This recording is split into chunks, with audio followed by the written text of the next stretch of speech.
Integrated civil engineers council Malappuram ജില്ലാ chapter നിലവിൽ വന്നു.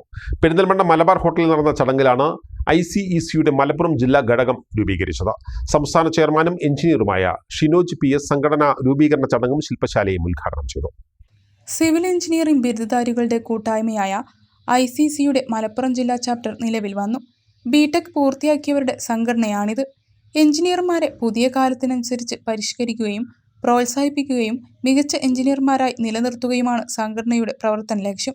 ഇന്റഗ്രേറ്റഡ് സിവിൽ എഞ്ചിനീയേഴ്സ് കൗൺസിൽ സംസ്ഥാന ചെയർമാനും എഞ്ചിനീയറുമായ ഷിനോജ് PS ജില്ലാ സംഘടന രൂപീകരണ യോഗം ഉദ്ഘാടനം ചെയ്തു.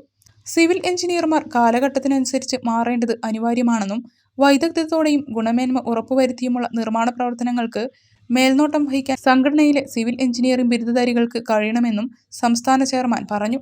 ICEC zone Malabar chairman K Ashraf Ali ചടങ്ങിൽ അധ്യക്ഷത വഹിച്ചു. Ajeesh Babu, Rahees P, A Anil K Mathew, S Nandakumar എന്നിവർ സംസാരിച്ചു. Structural engineer Animon Mathew class എടുത്തു. സമ്മേളനത്തിൽ സംഘടനയുടെ മലപ്പുറം ജില്ലാ ചാപ്റ്റർ എക്സിക്യൂട്ടീവ് അംഗങ്ങളെ തെരഞ്ഞെടുത്തു. നൌഷാദ് അലിയാണ് ചെയർമാൻ. കൺവീനറായി അനീഷ് രാമൻ ഇല്ലിക്കലിനെയും ട്രഷററായി അബീർ അഹമ്മദിനെയും തിരഞ്ഞെടുത്തു.